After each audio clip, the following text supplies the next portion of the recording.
Está bien, hermano, muchas gracias y oremos. Bendito Padre que estás en los cielos, gracias Señor, te damos por este momento que usted nos concede para estudiar tu palabra. Te pedimos que usted nos conceda una mente amplia y un corazón bien dispuesto para escuchar.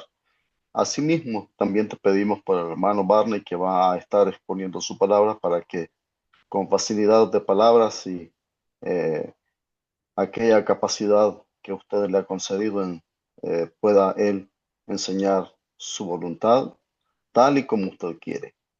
Bendito Padre, te rogamos por todos los hermanos que están aquí en esta plataforma y por los que nos escucharán, para que este mensaje sea edificativo para ellos. Quédese con nosotros en el nombre de su Hijo, nuestro Señor Jesucristo. Amén. Amén. Amén, hermano. Muy bien, hermano Barney, tiene su tiempo, ya está libre para que pueda compartir. Gracias, hermano.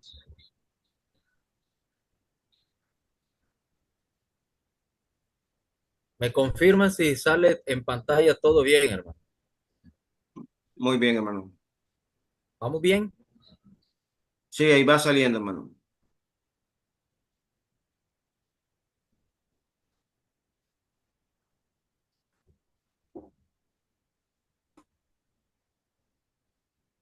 ¿Se abrió bien en pantalla, hermano? ¿Me Todavía no, ven hermano. bien?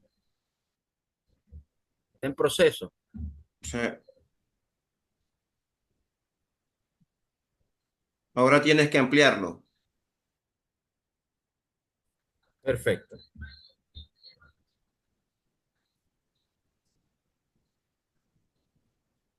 Listo, hermano. Dios te bendiga. Muchas gracias. Maravilloso, gracias. Gracias, hermano.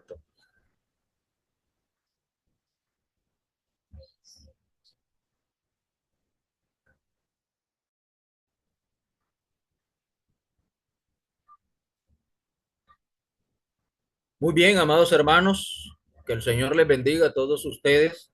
Gracias a mi hermano Osvaldo por permitirme esta oportunidad de poder compartir con ustedes esta lección que vamos a tener en este momento.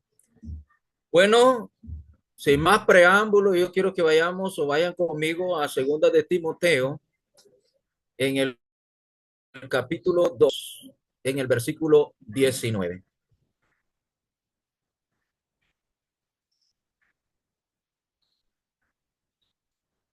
¿Están conmigo ahí? Segunda de Timoteo, capítulo 2, versículo 19. Dice el apóstol, pero el fundamento de Dios está firme, teniendo este sello. Conoce el Señor a los que son suyos y apártese de iniquidad todo aquel que invoca el nombre de Cristo. Mis amados hermanos, estamos viviendo nosotros en la actualidad, como también en los días cuando el apóstol Pablo escribió esta carta, condiciones similares en que la gente no quieren confusión religiosa. La gente busca tener certeza de las cosas sagradas, de las cosas del Señor, de la voluntad de Dios. La gente quiere tener certeza de lo que nosotros presentamos tocante al Evangelio de nuestro Señor Jesucristo. Y el apóstol Pablo estaba hablando precisamente en el año 67, cuando escribió esta carta, durante el gobierno romano, siendo dirigido el gobierno en ese momento por el emperador en turno, Nerón.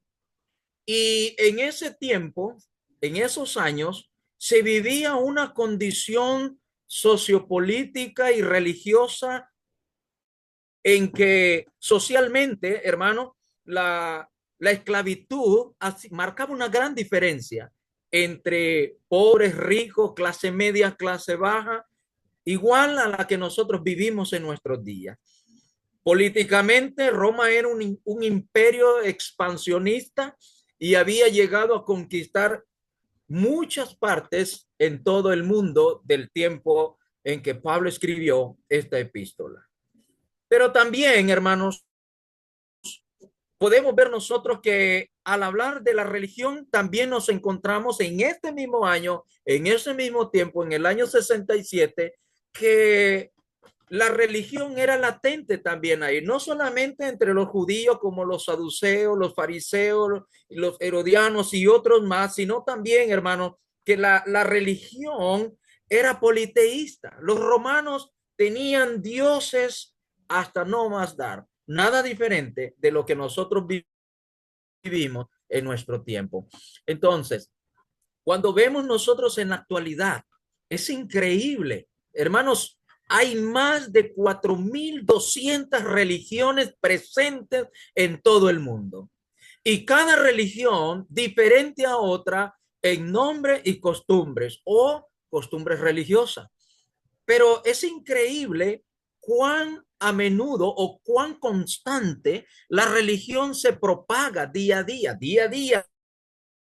Estamos viendo nosotros nuevos grupos religiosos, nuevas iglesias con sus propios líderes y sus propias características, y la gente, hermano, es confundida por estas cosas, por la gran confusión religiosa que tenemos nosotros en nuestros días. Así que las falsas religiones y los falsos maestros hacen difícil que las personas entiendan la verdad del Señor. No es nada diferente, repito, lo que nosotros vivimos hoy, la confusión religiosa de nuestros días, no es nada diferente a la confusión religiosa que había en los días en que el apóstol Pablo escribió esta epístola. Pero en segunda de Timoteo, capítulo 2, en el versículo 19, Pablo habla de un sello y él dice que hay un sello en el sólido fundamento de Dios. Noten ustedes el texto, dice, pero el fundamento de Dios está firme, está sólido. ¿Por qué está sólido? Dice Pablo, teniendo este sello. Conoce el Señor a los que son suyos y apártese de iniquidad todo aquel que invoca el nombre de Cristo. Probablemente Pablo se estaba refiriendo a la iglesia, hermano. Recuerden ustedes que esta carta o esta epístola, aunque dirigida a un individuo como Timoteo, también fue una carta que se consideró en la iglesia. Y entonces Pablo podía estarse refiriendo a la iglesia. Recuerden ustedes que él dijo allá en 1 Timoteo, en el capítulo 3, en el versículo 15, para que si tardo sepas cómo debe uno conducirse en la casa de Dios, que es la iglesia. Y la iglesia es representada como un edificio, hermano, construido o edificado sobre una base sólida, sobre una piedra angular. Pablo dijo en Efesios en el capítulo 2, en el versículo 20 y 21, edificado sobre el fundamento de los apóstoles y profetas, siendo la principal piedra del ángulo Jesucristo mismo, en quien todo el edificio bien concertado va creciendo para ser un templo santo en el Señor. Fíjense la figura que Pablo presenta aquí. Él dice en el versículo 20 que Jesucristo es la principal piedra del ángulo. Esta es una figura, hermano, de arquitectura. Los arquitectos, cuando van a edificar un edificio, una casa o cualquier cosa que ellos van a edificar, lo primero que establecen es precisamente la base del edificio, lo que se conoce como la piedra de ángulo o el ángulo donde el edificio posteriormente será construido. Pablo presenta esta figura y él dice que la iglesia tiene un sólido fundamento. Y en Primera de Corintios, en el capítulo 3, en el versículo 9 y versículo 10, dice el apóstol, porque nosotros somos colaboradores de Dios y vosotros sois labranza de Dios, edificio de Dios, conforme a la gracia de Dios que me ha sido dada. Yo como perito arquitecto puse el fundamento y otro edifica encima, pero cada uno mire cómo sobre edifica. Fíjense bien. Así que nosotros somos el edificio de Dios y estamos creciendo, estamos construyéndonos, edificándonos sobre esa base sólida, sobre ese fundamento de Dios. Estamos haciendo nuestras vidas conforme a esa voluntad de Dios. Hermanos, la palabra sello, fíjense, el comentarista Albert Barney en este texto de segunda de Timoteo, capítulo 2, versículo 19, comenta lo siguiente. La palabra sello se refiere a una inscripción en la que era costumbre en los tiempos antiguos, como en este año 67 en el que Pablo estaba escribiendo esta epístola. Y ahí Pablo toma esa idea y dice este comentarista, la palabra sello se refiere a una inscripción en la que era costumbre inscribir el nombre y el diseño del edificio en la piedra angular, en la piedra principal del edificio. Nosotros vemos también la definición de lo que es el sello. Bueno, el diccionario Swenson define sello como seguridad, propiedad, aceptación de un fundamento o verdad fundamental. Eso quiere decir la palabra sello. Entonces, en cuanto a la iglesia, hay una doble inscripción en el fundamento. Pablo dijo, recuerden lo que él dijo allá en 2 Timoteo 2:19 que ya leímos, que el sello de Dios está firme, teniendo este sello. ¿Cuál es ese sello? ¿Cuál es esa inscripción? Es lo que nos interesa a nosotros descubrir en esta oportunidad. En primer lugar, hermano, es una declaración de consuelo. Conoce el Señor a los que son suyos. Hay un consuelo. Pero también, en segundo lugar, hay una declaración de precaución, una advertencia. Apártese de iniquidad todo aquel que invoca el nombre del Señor. Entonces, hermano, este sello en el cimiento ofrece aliento, pero también nos ofrece advertencia a todos los que desean ser miembros de la iglesia del Señor conforme la revelación del Nuevo Testamento, conforme Dios lo ha revelado a través de los apóstoles. Entonces, observemos, la primera mitad de nuestro texto nos ofrece la primera cosa acá, que es el aliento, el consuelo. Conoce el Señor a los que son suyos. Hermanos, en una época entonces de confusión, donde hay tantas religiones, hay tantas iglesias, en aquel tiempo como lo es ahora, ¿cómo es que Dios conoce a los que son suyos? En un mundo donde muchos profesan conocer a Dios, en un mundo donde, aunque profesan conocer a Dios, la mayoría de las personas, con sinceridad, realmente, hermanos, no son de los que Dios conoce. Y mucha gente, la mayoría de las personas con las que yo puedo conversar sobre el evangelio, siempre me están haciendo la pregunta, ¿cuál es la iglesia verdadera? ¿Cuál será la iglesia entonces que el Señor estableció, que el Señor fundó? ¿Quiénes son realmente los salvos? Y esa pregunta también se la hicieron al mismo Señor durante su ministerio. Ustedes recordarán que la pregunta que le hicieron al Señor fue, Señor, ¿son muchos los que se salvan? Es la misma pregunta que las personas se hacen en nuestros días. Y fíjense bien, lastimosamente, hermano, no son la mayoría que aunque profesen conocer a Dios, que aunque profesen hacer obras por Dios, que aunque digan que son cristianos, realmente no lo son. Dijo el Señor en Mateo capítulo 7, en el versículo 13 y versículo 14, dijo, entrad por la puerta estrecha, porque ancha es la puerta y espacioso el camino que lleva a la perdición, y muchos son los que entran por ella. Porque estrecha es la puerta y angosto el camino que lleva a la vida, y dice el Señor que pocos son los que la hallan. Lamentablemente, hermano, las personas tienden a confundirse y creen que la mayoría indica la verdad, que la mayoría indica que son los verdaderos creyentes, los verdaderos cristianos. Pero no es así. El Señor nos revela una cosa diferente.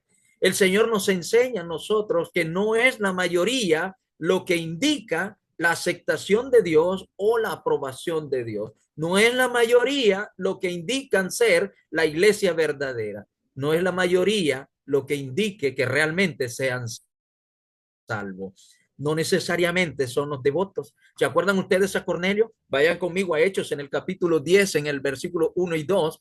Dice la escritura, había en Cesarea un hombre llamado Cornelio, centurión de la compañía llamada la Italiana. Observen ustedes las características de este hombre. Dice, piadoso y temeroso de Dios con toda su casa, y que hacía muchas limosnas al pueblo y oraba a Dios siempre. Noten ustedes, entonces, versículo 21 y versículo 22, entonces Pedro, descendiendo de donde estaban los hombres que fueron enviados por Cornelio, les dijo, he aquí, yo soy el que buscáis.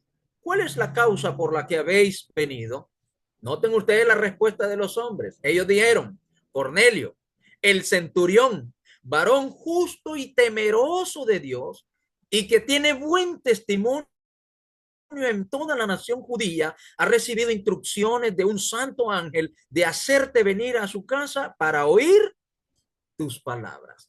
Vean, hermanos, el ser devoto, el ser piadoso, no es un indicativo de ser aceptos a Dios. No es un indicativo de que realmente seamos la iglesia verdadera. No es un indicativo que realmente seamos salvos. Cornelio era un hombre devoto. Cornelio era un hombre piadoso. Cornelio era un hombre temeroso de Dios, pero aún no había sido agregado a la iglesia del Señor. Aún no había sido añadido a la salvación de Dios hasta que Pedro le predica el evangelio. Entonces, no todos los que profesan conocer al Señor realmente le conocen. Jesús dijo en Mateo capítulo 7, en el versículo 21 al 23, dijo él, no todo el que me dice Señor, Señor, entrará en el reino de los cielos, sino el que hace la voluntad de mi Padre que está en los cielos. Muchos me dirán en aquel día, Señor, Señor, ¿no profetizamos en tu nombre? En tu nombre echamos fuera demonios y en tu nombre hicimos muchos milagros. Y entonces les declararé, nunca os conocí, apartaos de mí, hacedores de maldad. Nunca les aprobé lo que hicieron. Todo lo que la gente pretende hacer para agradar a Dios, todo lo que nosotros vemos en nuestros días, esos movimientos carismáticos, esas grandes vigilias que se hacen, esos llamamientos del Espíritu Santo y las supuestas sanidades, todo lo que el mundo religioso actual hace, hermanos, dice el Señor que Él les va a decir, nunca les aprobé lo que hicieron, nunca les conocí, apartados de mí, hacedores de maldad. Entonces, hermano, en una época de confusión, donde las personas creen que ser devotas, ser la mayoría, ser devotos y pretender conocer a Dios es suficiente, pero no es así. ¿Cómo podemos entonces tener la certeza religiosa en nuestros días? ¿Cómo podemos tener nosotros la certeza de que realmente somos aceptos por Dios y que estamos haciendo las cosas tal cual Dios las ha revelado? Bueno, en primer lugar es importante que consideremos lo siguiente. En Mateo capítulo 16, versículo 18, el Señor dijo que Él iba a edificar su iglesia. Es importante que notemos el singular, su iglesia. Mateo 16, 18, Él dijo, yo también te digo que tú eres Pedro, y sobre esta roca edificaré mi iglesia, y las puertas del Hades no prevalecerán contra ella. El Señor está diciendo en este versículo que Él va a hacer posible la salvación de los hombres por medio de ¿qué? Por medio de su iglesia. Él va a edificar su iglesia. Y en primera de Timoteo, perdón, primera de Tesalonicenses, en el capítulo 2, en el versículo 12, dijo el apóstol Pablo lo siguiente, y os encargábamos que anduvieseis como es digno de Dios, que os llamó, ¿a dónde dice? A su reino y gloria. El reino es la iglesia. El Señor edificó su iglesia. La iglesia son los llamados por el evangelio, son los llamados a la salvación, son el conjunto de los salvos. Eso es la iglesia. Entonces el Señor prometió establecer su iglesia. Y es importante que nosotros veamos que somos llamados a través del evangelio. ¿Cómo venimos a ser parte de la iglesia? De la iglesia que el Señor edificó, de la iglesia que el Señor profetizó que se establecería. ¿Cómo llegamos a ser parte de ella? Bueno, a través del evangelio. Segunda de Tesalonicenses, en el capítulo 2, en el versículo 13 y 14, dice el apóstol Pablo: pero nosotros debemos dar siempre gracias a Dios respecto a vosotros, hermanos amados por el Señor, de que Dios os haya escogido desde el principio para salvación, mediante la santificación por el Espíritu y la fe en la verdad, a lo cual os llamó mediante nuestro evangelio para alcanzar la gloria de nuestro Señor Jesucristo. Pablo dice que somos llamados por el evangelio. Es la única forma que Dios tiene. No hay otra forma. No es verdad que Dios llama a la persona de una manera sobrenatural, en sueño, por revelación o por otra cosa que no sea el evangelio de nuestro Señor Jesucristo. No hay otra manera. Y él añade a la iglesia aquellos que responden a ese evangelio revelado en su palabra escrita, aquellos que realmente aceptan la predicación de los apóstoles, escrita también a través de la Biblia. Hechos en el capítulo 2, observen ustedes en el versículo 41, dice: así que los que recibieron su palabra fueron bautizados y se añadieron aquel día como 3,000 personas. En el texto griego original dice como 3,000 almas. 3,000 almas obedecieron al Señor ese día. 3,000 almas oyeron el evangelio, oyeron el llamamiento de Dios por medio del evangelio y respondieron al llamado de Dios por el evangelio y fueron añadidos. ¿Añadidos a dónde? El versículo 47 nos lo explica. Dice: alabando a Dios y teniendo favor con todo el pueblo, y el Señor añadía cada día a la iglesia los que habían de ser salvos. Entonces Dios nos añade. No es la iglesia X o Y la que tiene la autoridad de añadir a las personas a ella. No, no es así. Quien añade es el Señor y lo hace cuando la persona responde al evangelio de la gracia. Entonces, el mensaje del evangelio, hermano, está claramente proclamado en las escrituras. Los hombres tan solamente tienen que seguir y obedecer lo que Dios ya ha revelado en su palabra. Y la iglesia está llamada precisamente a esto. Está llamada a proclamar el evangelio de salvación a los perdidos. Somos llamados, hermanos, llamando a la gente a la fe y al bautismo. Como dijo el Señor en Marcos capítulo 16, versículos 15 y 16, ir por todo el mundo y predicar el evangelio. El que creyere y fuere bautizado será salvo, mas el que no creyere será condenado. En Mateo capítulo 28, versículo 18 al 20 son textos conocidos por nosotros en la evangelización. Toda autoridad me ha sido dada en el cielo y en la tierra, por tanto, id y hacer discípulos a todas las naciones, bautizándolos en el nombre del Padre, del Hijo, del Espíritu Santo, para el perdón de los pecados, y enseñándoles que guarden todas las cosas que yo os he mandado, y aquí yo estoy con vosotros todos los días hasta el fin del mundo. Entonces, necesitamos nosotros proclamar ese mismo evangelio que los apóstoles proclamaron. Somos llamados a eso, somos llamados a extender invitación a la fe y al bautismo de todos aquellos que nos escuchen, llamándolos también al arrepentimiento y al bautismo. Hechos capítulo 2, recuerdan ustedes que en el versículo 37 dice el texto: compungidos de corazón, la gente que oyó el evangelio, la gente que respondió al evangelio, fueron personas que se compungieron, compungidos de corazón, dijeron a Pedro y a los otros apóstoles: varones hermanos, ¿qué haremos? ¿Qué podemos hacer para quitarnos la culpa del pecado? Y Pedro dijo en el versículo 38: arrepentidos cada uno de vosotros en el nombre de Jesucristo para el perdón de los pecados.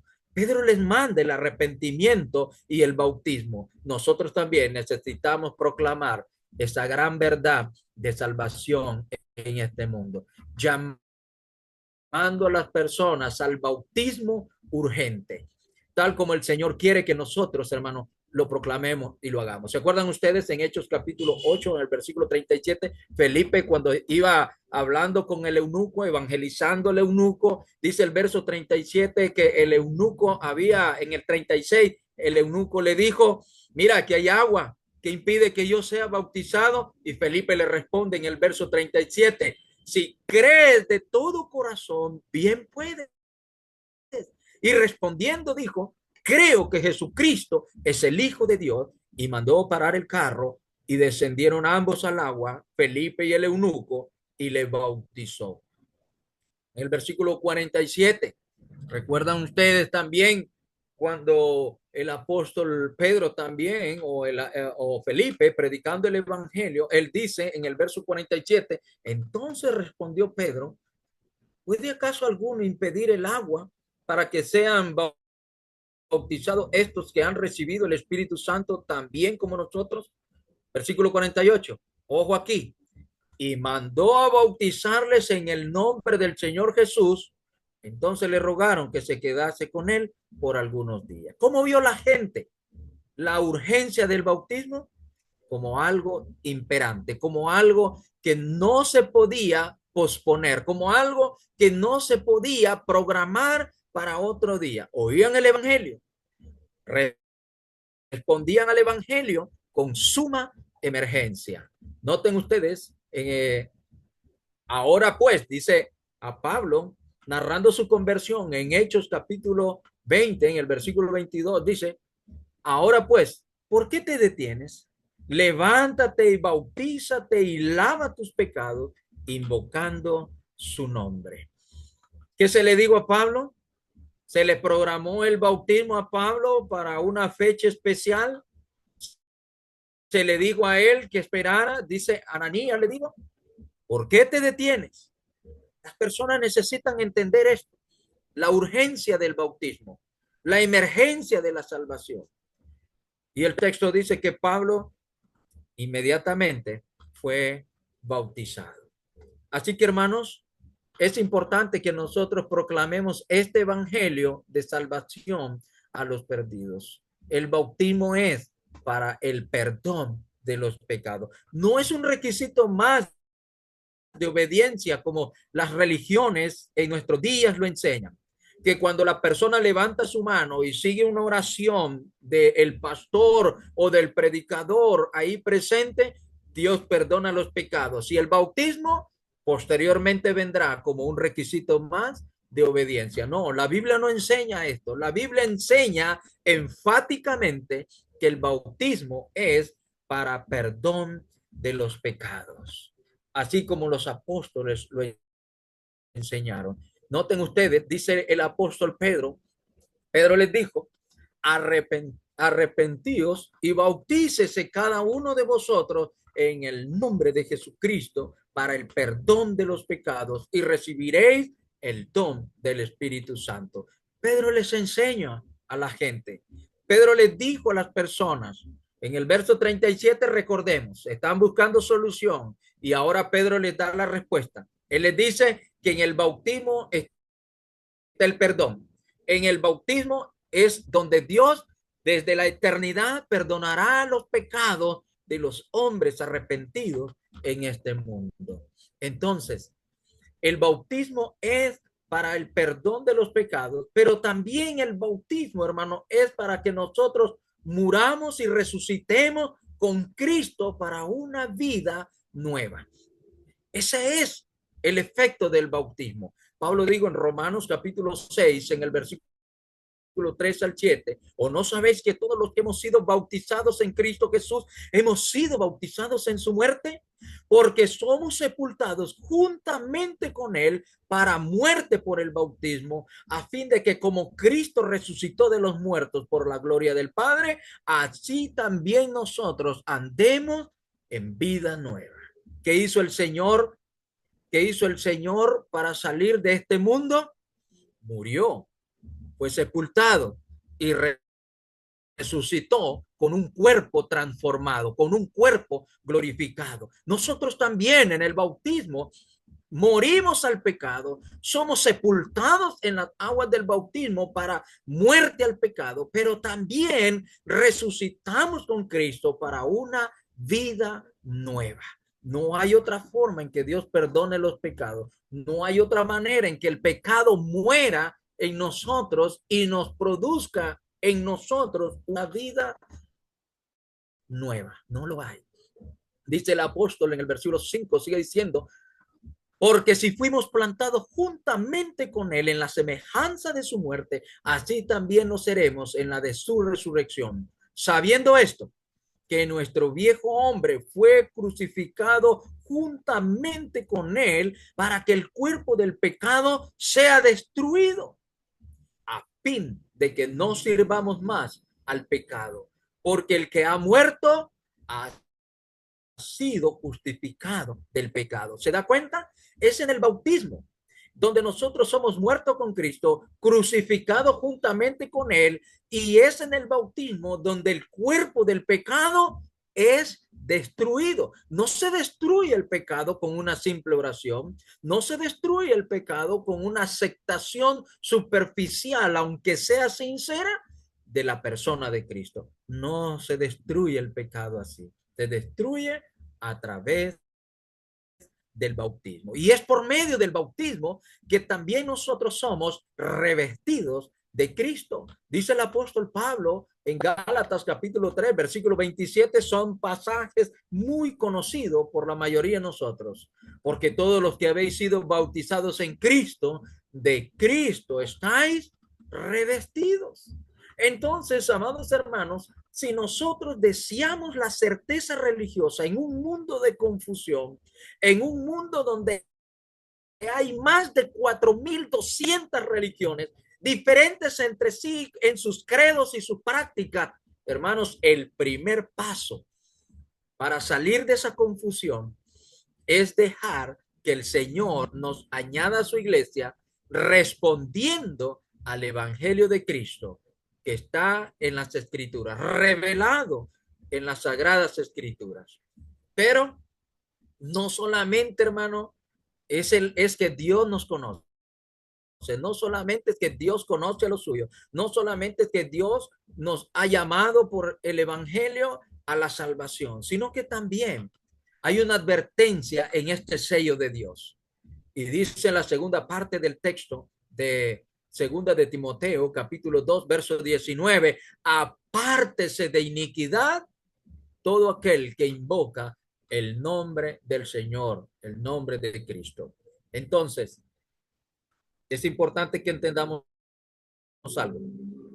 Aun cuando nosotros somos llamados a apartarnos de la iniquidad, hermanos, la realidad es que seguiremos viviendo en un mundo confuso religiosamente hablando.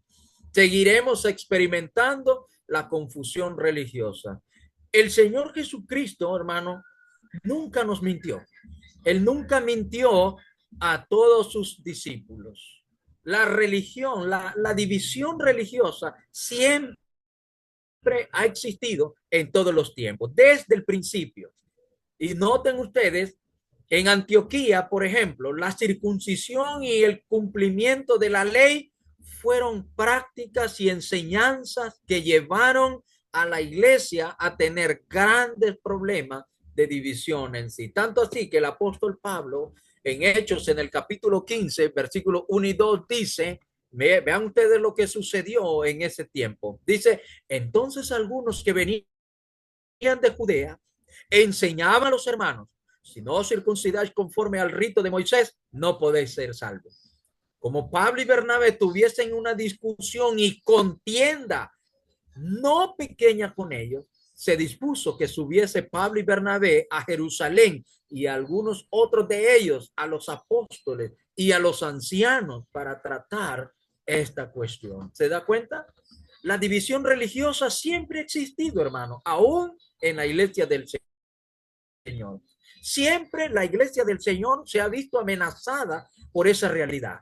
En Corinto, ¿se acuerdan ustedes la misma predicación lo que causó división en la iglesia de Corinto. Tanto así que Pablo dice en 1 Corintios 1, versículos 10 al 13, él dice: os ruego pues, hermanos, por el nombre de nuestro Señor Jesucristo, que habléis todos una misma cosa y que no haya entre vosotros divisiones, sino que estéis perfectamente unidos en una misma mente y en un mismo parecer, porque he sido informado acerca de vosotros, hermanos míos, por los de Cloé, que hay entre vosotros contienda. Quiero decir que cada uno de vosotros dice: yo soy de Pablo, y yo soy de Apolos, y yo de Cefa, y yo de Cristo. ¿Acaso está dividido Cristo? ¿Fue crucificado Pablo por vosotros? ¿O fuisteis bautizados en el nombre de Pablo? Vean, ¿hasta dónde llegó? En la iglesia de Corinto había división, había problemas en asuntos de enseñanza. Y Pablo en el capítulo 3, en el versículo 3, debido a estas circunstancias vividas en la iglesia de Corinto, él tiene que llamar la atención de ellos y les dice: porque aún sois carnales, pues habiendo entre vosotros celos, contienda y disensiones, ¿no sois carnales si andáis como hombres? Fíjense bien, hermanos, que la división siempre ha existido en la iglesia del Señor. Siempre ha sido amenazada entre las iglesias del Asia. Recuerden la influencia de los falsos maestros, no solo los judaizantes, sino también los gnósticos en los tiempos de los apóstoles, que enseñaban a los hermanos una serie de doctrinas que los desviaban de la verdad de Dios. Ellos amenazaban la iglesia del Señor en el primer siglo, y el apóstol Juan tuvo que hablar en el Apocalipsis, en el capítulo 2, en el versículo 14, en el versículo 15, pero también en el versículo 20. Noten ustedes conmigo, él dice a la iglesia, le dice él: pero tengo unas pocas cosas contra ti, que tienes ahí a los que retienen la doctrina de Balaam, que enseñaba a Balac a poner tropiezo ante los hijos de Israel, a comer cosas sacrificadas a los ídolos y a cometer fornicación. Y también tienes a los que retienen la doctrina de los nicolaitas, la que yo aborrezco, dice el Señor. Versículo 20. Pero tengo unas pocas cosas contra ti, que toleras a esa mujer, Jezabel, que se dice profetiza, enseña y seduzca a mis siervos a fornicar y a comer cosas sacrificadas a los ídolos. ¿Se da cuenta? Habían problemas en la iglesia. La iglesia se miraba entonces amenazada por la división existente en sus días. Pero mis hermanos, la división siempre ha existido. La división existirá en la iglesia del Señor siempre. Fíjense bien, Jesús dijo, acuérdense ustedes, la parábola del trigo y la cizaña. El Señor dijo en Mateo capítulo 13, en el versículo 24 al versículo 30, dijo el Señor, les refirió otra parábola diciendo: el reino de los cielos es semejante a un hombre que sembró buena semilla en su campo, pero mientras dormían los hombres, vino su enemigo y sembró cizaña entre el trigo y se fue. Y cuando salió la hierba y dio fruto, entonces apareció también la cizaña. Vinieron entonces los siervos del padre de familia y le dijeron: Señor, ¿no sembraste buena semilla en tu campo? ¿De dónde pues tienes cizaña? Él les dijo: un enemigo ha hecho esto. Y los siervos le dijeron: ¿quieres pues que vayamos y la arranquemos? Él les dijo: no, no sea que al arrancar la cizaña arranquéis también con ella el trigo. Dejad crecer juntamente lo uno y lo otro hasta la siega. Y al tiempo de la siega, yo diré a los segadores: recoged primero la cizaña y atadla en manojo para quemarla, pero recoged el trigo en mi granero. Fíjense que el Señor, él enseñó a los discípulos esta realidad. El Señor predijo que la división siempre iba a estar presente en la iglesia misma, en la iglesia del Señor, entre sus discípulos. Y por eso, hermano, el apóstol Pablo también fue un hombre, un apóstol que también predijo la división en la iglesia misma. En Hechos, en el capítulo 20, en el versículo 29 y versículo 30, ¿se acuerdan ustedes? El apóstol Pablo hizo venir a los ancianos de Éfeso y hablando con ellos, él les dice estas palabras: porque yo sé que después de mi partida entrarán en medio de vosotros lobos rapaces que no perdonarán al rebaño.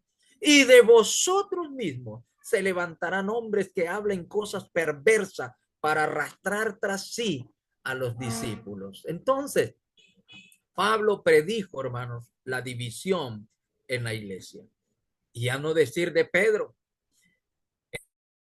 en segunda de Pedro, en el capítulo 1, versículo 1 al 3, Pedro también advirtió de los falsos maestros que estaban presentes ya en los días de él. Dice la Biblia en segunda de Pedro, capítulo 2, versículo 1 al 3, porque hubo también falsos profetas entre el pueblo, como habrá entre vosotros falsos maestros que introducirán encubiertamente herejías destructoras y aún negarán al Señor que los rescató, trayendo sobre sí mismo destrucción repentina, y muchos seguirán sus disoluciones, por causa de los cuales el camino de la verdad será blasfemado. Y por avaricia, dice el apóstol, harán mercadería de vosotros con palabras fingidas. Sobre los tales, ya de largo tiempo, la condenación no se tarda y su perdición no se duerme. ¿Se da cuenta? Entonces, hermanos, ¿podemos tener nosotros la certeza religiosa? Sí, porque nosotros tenemos las advertencias de Dios, tenemos que el Señor Jesús ya nos había dicho que esta división iba a estar presente, pero también, hermanos, podemos tener la certeza religiosa en nuestros días porque la solución está en respetar y aceptar la autoridad apostólica. ¿Cuánta iglesia en el mundo, esas más de 4,000 religiones existentes, dejarían de existir si tan solamente aceptaran la autoridad apostólica? Autoridad que el mismo Señor les dio. ¿Se acuerdan ustedes? Él dijo en Juan capítulo 3, en el versículo 20, dice el texto: de cierto digo que el que recibe al que yo enviare, en este caso los apóstoles, me recibe a mí. Y el que me recibe a mí, recibe al que me envió. ¿Y qué dijo el Señor en Mateo capítulo 28, versículo 20? Le dijo a los apóstoles, enseñándoles que guarden todas las cosas que yo os he mandado. Los apóstoles fueron enviados a predicar, pero también con la autoridad que Dios le dio. La autoridad que el Señor Jesucristo les delegó, con esa autoridad es que ellos fueron a un mundo a predicar el evangelio. Y nosotros tenemos, hermanos, que aceptar esa autoridad apostólica. La iglesia del Señor en el primer siglo la aceptó. ¿Recuerdan ustedes? Hechos capítulo 2, en el versículo 42, y perseveraban en la doctrina de los apóstoles, en la comunión unos con otros, en el partimiento del pan y en las oraciones. ¿En que perseveraba la iglesia? En la doctrina de Elena G. de White, en la doctrina de Charles Tower Russell, en la doctrina de José Smith. No, los hermanos en el primer siglo, la iglesia del Señor aceptó la doctrina de los apóstoles, la enseñanza apostólica. Es lo mismo que nosotros necesitamos hacer en nuestros días. En primera de Tesalonicenses, en el capítulo 2, en el versículo 13, dijo el apóstol Pablo: por lo cual también nosotros sin cesar damos gracias a Dios de que cuando recibisteis la palabra que oíste de nosotros, la recibiste no como palabra de hombre, sino según es en verdad la palabra de Dios, la cual actúa en vosotros los creyentes. ¿Qué hizo la iglesia en Tesalónica? ¿Qué hizo la gente en Tesalónica? Recibieron la palabra de Dios, pero recibieron esa palabra como dice, no como palabra de hombre, aunque los apóstoles hablaban con la autoridad de Cristo, pero ellos recibieron la palabra de Dios por medio de los apóstoles.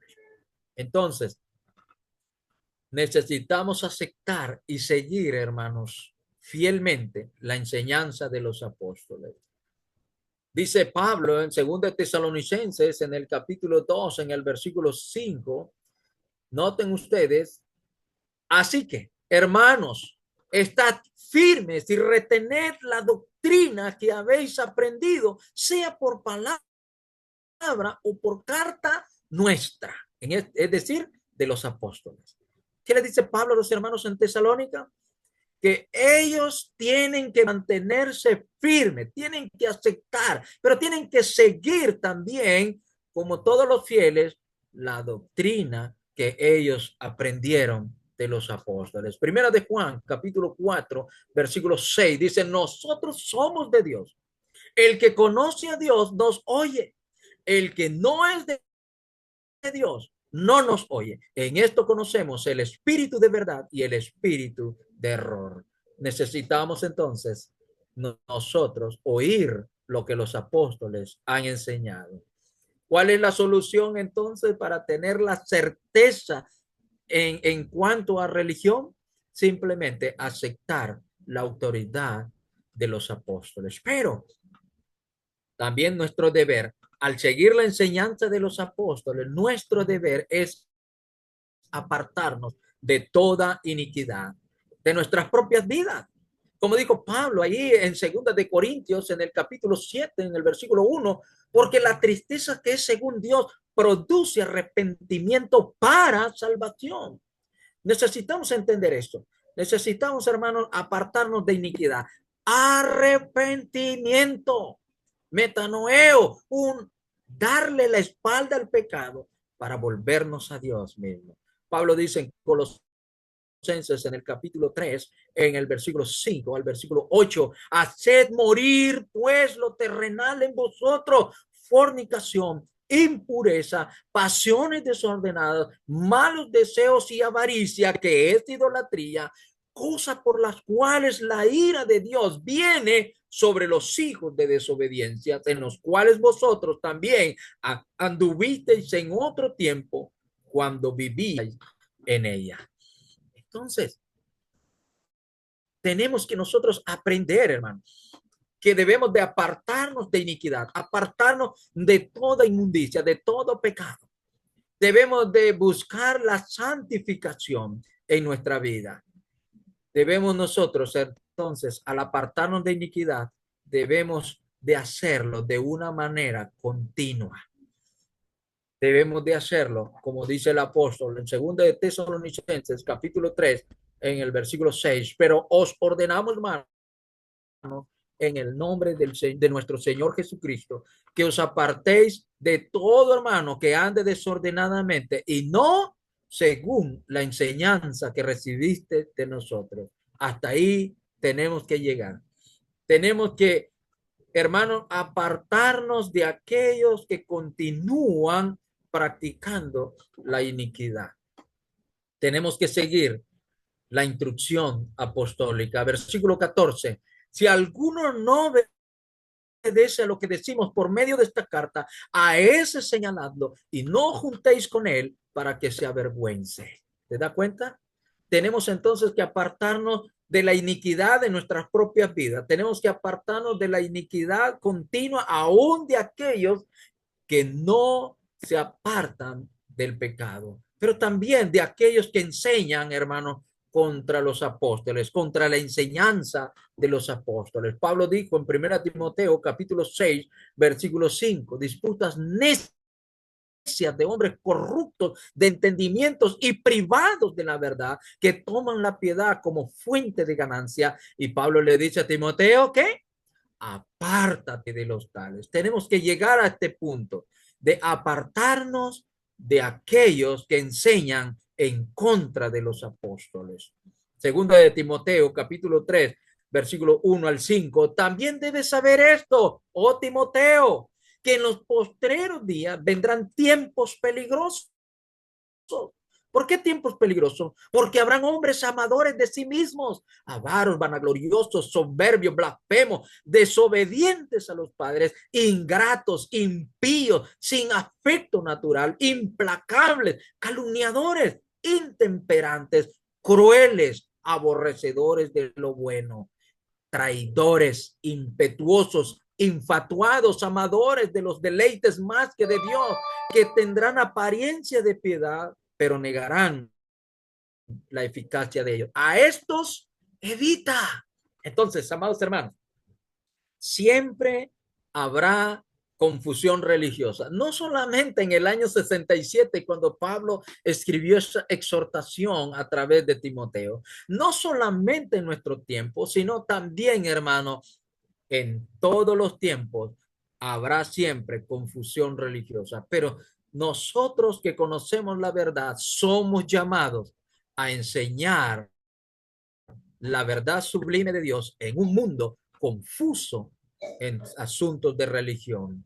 Tenemos que enseñar nosotros con suma preocupación en un mundo religioso.